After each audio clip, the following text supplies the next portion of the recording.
New at 6, we're seeing major tension in North Carolina between cities and the state, and many say the state is simply going too far. I think it's simply a power grab by the folks in Raleigh.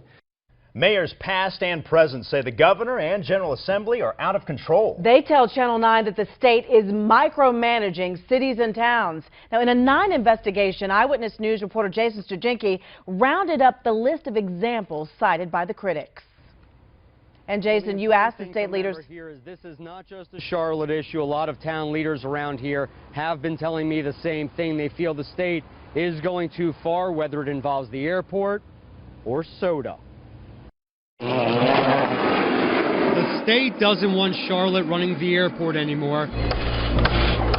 And it doesn't want any city telling you how big your soft drink can be, or telling builders what homes should look like, where they can build on a city's borders, or where mobile homes can go.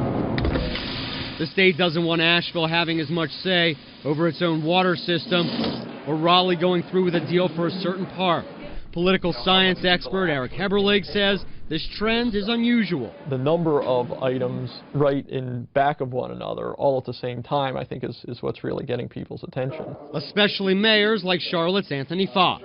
If local government is now going to become, somewhat of a whipping post for state government, then maybe they should just disband all local government and run local communities from the state. He and former Matthews Mayor Lee Myers say mayors and council members know what's best for their own communities because they live there. Government that governs closest to the people governs best. So I asked state lawmakers if they're meddling.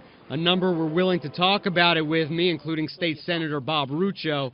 He says the state's being fair, protecting people when cities don't. It's just a matter of time where the municipalities tend not to listen, and no one seems to have a recourse unless you go to court, and so all the General Assembly does is it stands behind the citizens to make sure that they receive a fair treatment.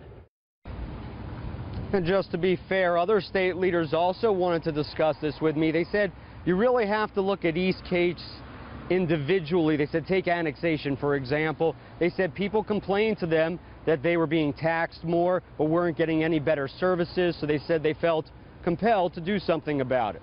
We're live uptown. Jason Stujenki, Channel 9 Eyewitness News. Thank you.